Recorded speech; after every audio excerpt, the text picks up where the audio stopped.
Hi, and welcome to the Living My Life Like It's Golden podcast. I'm your host, Louisa Larado, and today I just wanted to have a chat about what I see holding so many women back and stopping them from living a more abundant, fulfilled life.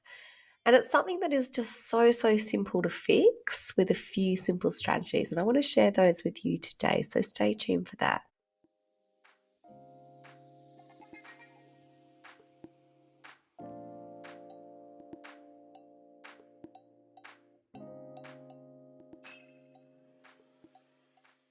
Thank you so much, everyone, for tuning in today. And I think this is a really important conversation that needs to be had. And I think there's quite a few people that need to hear this message because it is so normal for women, especially those that are mothers, to always put themselves last, to take care of everyone else around themselves first before prioritizing themselves. And this comes at a really big expense because in order to do this, in order to be everything for everyone else, then we're failing as women to take care of ourselves, to prioritize our own self-care.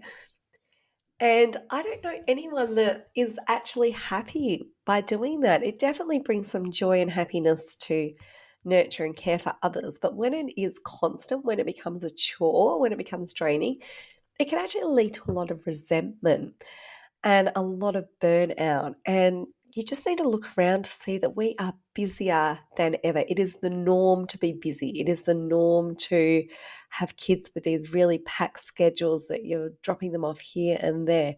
It is normal to just be on the go constantly. What is not normal, in fact, what is thought of as more as selfish, is women taking more time for themselves to do the things that they feel passionate about, that recharge them.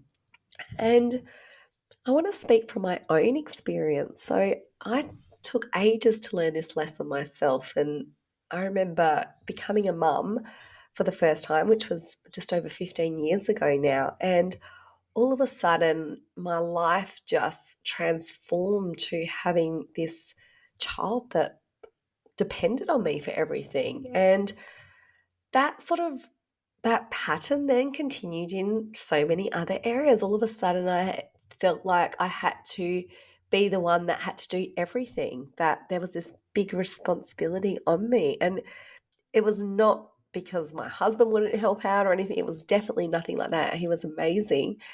But it was because I felt like I had to control this situation, and to have control of the situation, I needed to manage everything. I needed to look after everyone else, make sure everyone else's needs were met, make sure things around the house were done the way that I like them to be done, made sure that my husband's needs, my kids' needs, my friends, my family members' needs were always met before I even thought about spending some time for myself. And even that became like a foreign thought to me.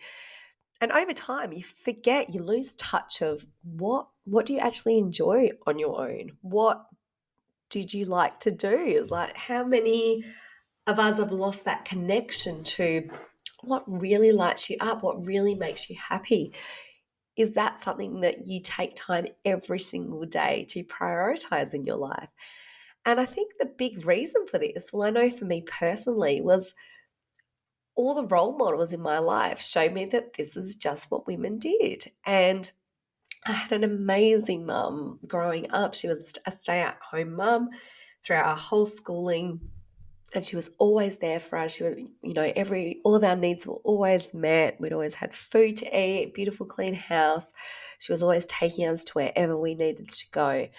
And I witnessed her putting us before her own needs our whole life. And then when I had my own kids, I looked around at my friends who also had kids, and they were doing the same.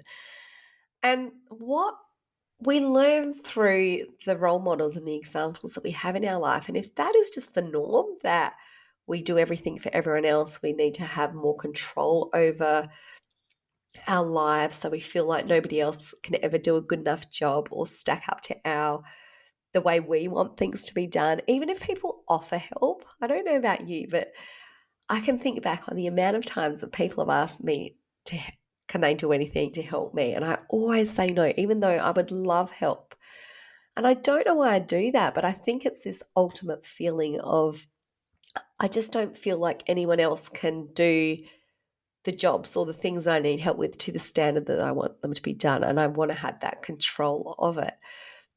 And this happened for ages, and it still now and then still happens. And I need to remind myself of this now. But what I realized through this process was that when I'm prioritizing everyone else around me or all the things, and sometimes it's the most stupidest things, like just prioritizing having all the dishes put away or clean the laundry basket emptied, like stupid things that literally do not impact my overall health, happiness, well-being really in any way.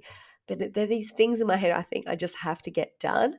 And I will prioritize that over taking 5 minutes to myself. Like, it just doesn't make sense. But we have these really high standards and these really high expectations on ourselves. And I see so many women doing the exact same thing.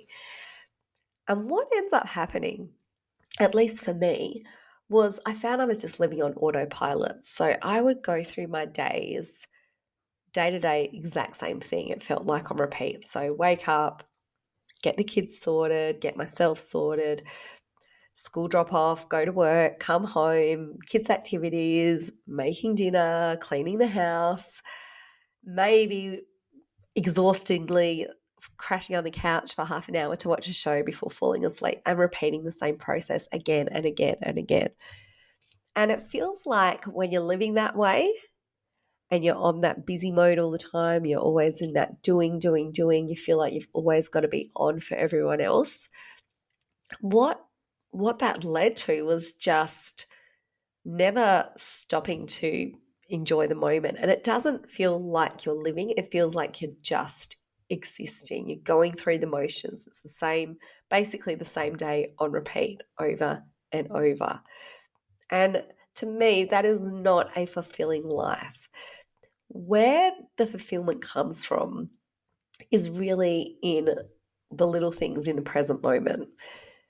And there's some really simple ways that we can create these in our day. But before I talk about those, I want you to know that it is not selfish to take a bit of time to prioritize yourself. In fact, it is the opposite. It is selfish if you don't, because I know for me, when I was in this doing mode, when I'm doing everything for everyone else or I'm controlling every situation, I am definitely not the best version of myself. I'm maybe appear to be doing really well, but on the inside, I feel resentment, I feel angry, I feel frustrated, I feel burnt out. Really, isn't the ultimate goal of life is you want to do things that make you feel good. Really, that's what we want. We want happiness, we want freedom, we want flow, we want ease. But really, why do we want those things? Because we want to feel good. We want to move away from pain and into feeling good. So when we are doing and controlling every situation because we feel like that's just the way we have to be, what that does is generally it doesn't feel good.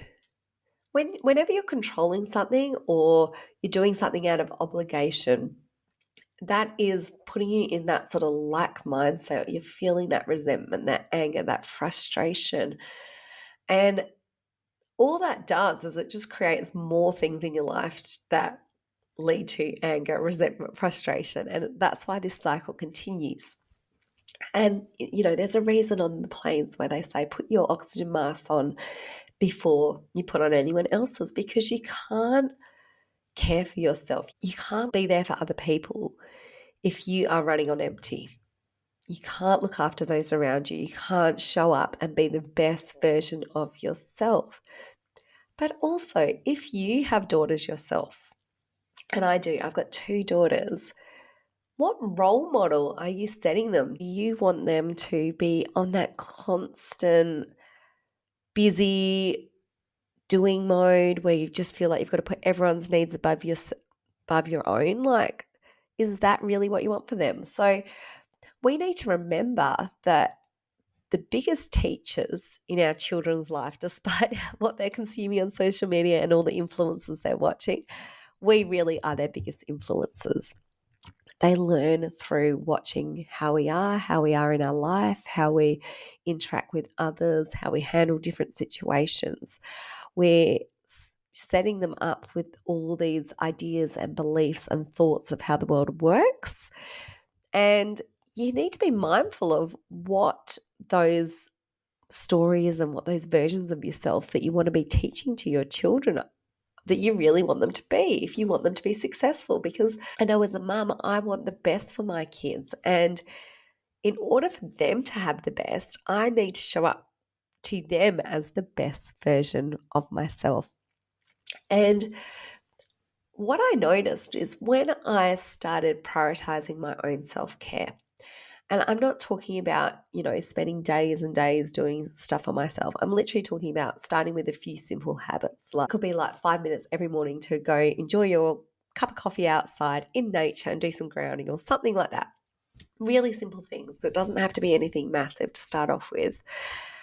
These little habits where you're to that point where you are getting burnt out or feeling frustrated, where you can actually stop and do something for you. Not only will that help you transform your own mood and help you feel a bit better in the current situation, but it's also showing your children, if you have them, that when things get too hard or when things get frustrating, you can actually stop and take some time for yourself.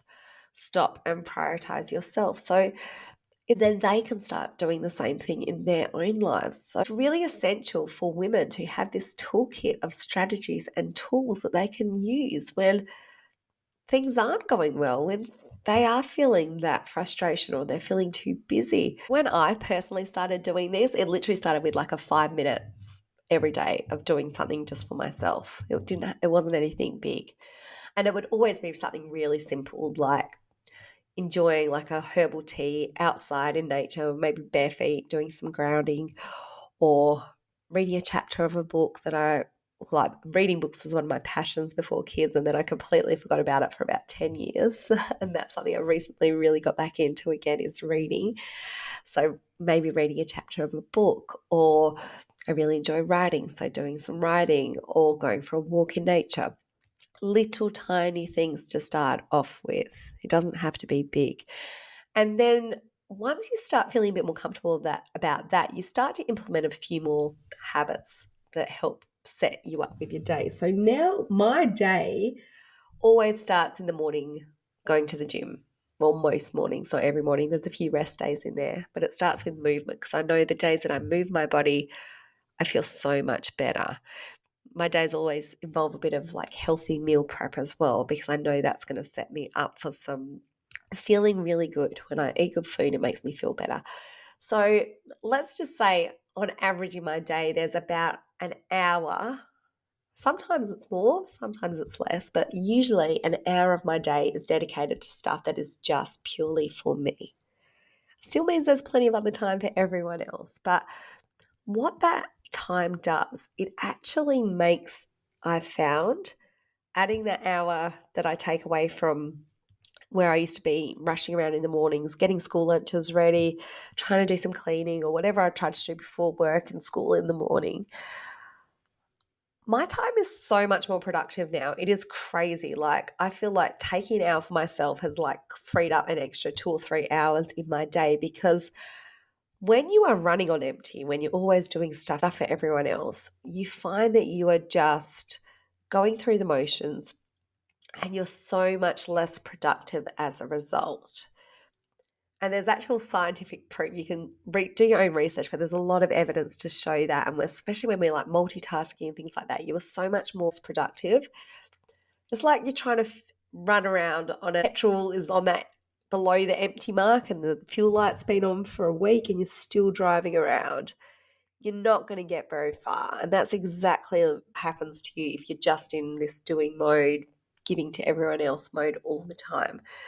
When you stop and you actually slow down and you start to take this time for yourself, it's crazy how much more time it frees up. Like my mornings, I wake up early, I go to the gym, still have enough time to get the food ready, still often have time to do whatever cleaning up I need to do, and still usually have about 5-10 minutes to spare. I can just sit and chill while I'm waiting for the time that we've got to drive off to school and work in the morning. So it, I don't know how, but it just creates all this extra time in your day. Plus, now I'm becoming this great role model for my kids. I'm modeling healthy habits. I'm showing them that it's really important to prioritize my self-care. And they've noticed, they know that I'm a way better person to be around on the days where I've done these things as opposed to the days where I'm not. I'm not as snappy. I'm a lot more tolerant of things. I'm a lot more easygoing. And everyone in my family benefits from me taking that time every single day to do something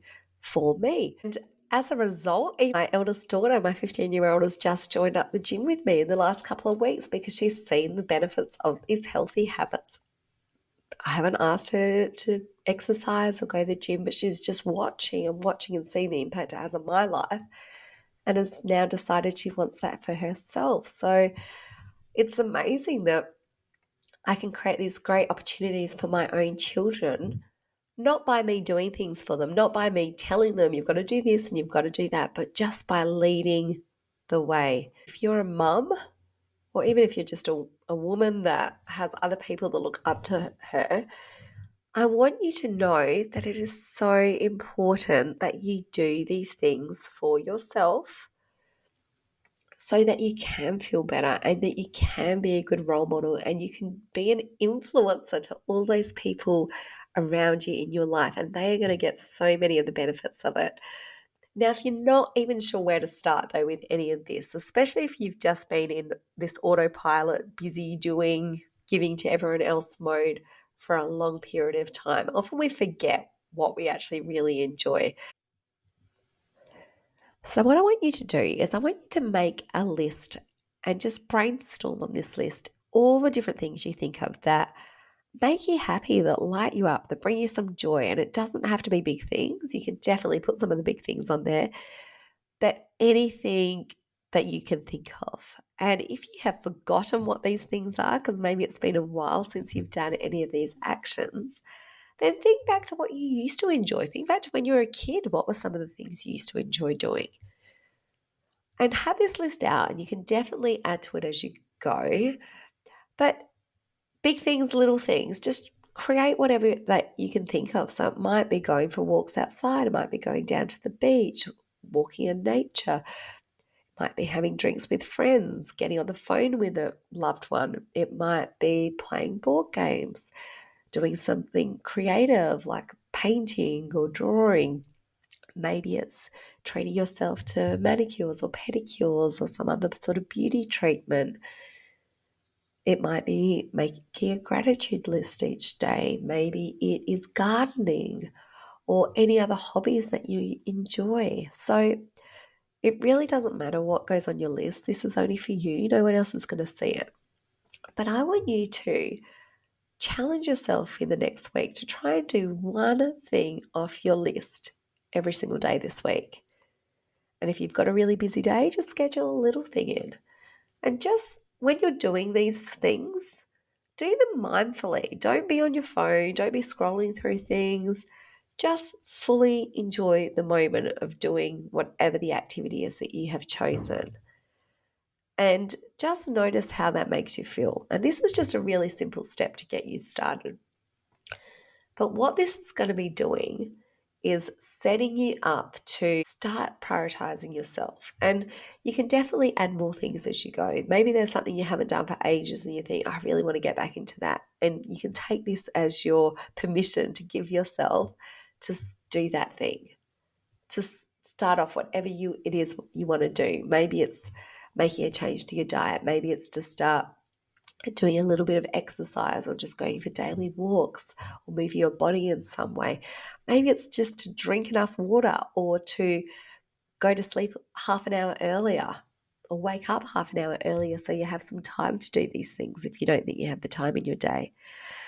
The next thing I want you to do as well that's really going to help you set yourself up for success is schedule these activities into your week. So if you do like a weekly planner, or if you've got a diary or on your phone or wherever you plan your days, schedule in when you're going to do these actions, because that little action of prioritizing it is going to make you a lot more likely to make that happen. Now, these are just a few little tips to get you started. Over the podcast in the next few weeks, I want to share a few more tips to help you live a more abundant, fulfilled life, because you really deserve to, not just for yourself, but for the benefit of everyone around you. And I really want you to live your best, happiest life.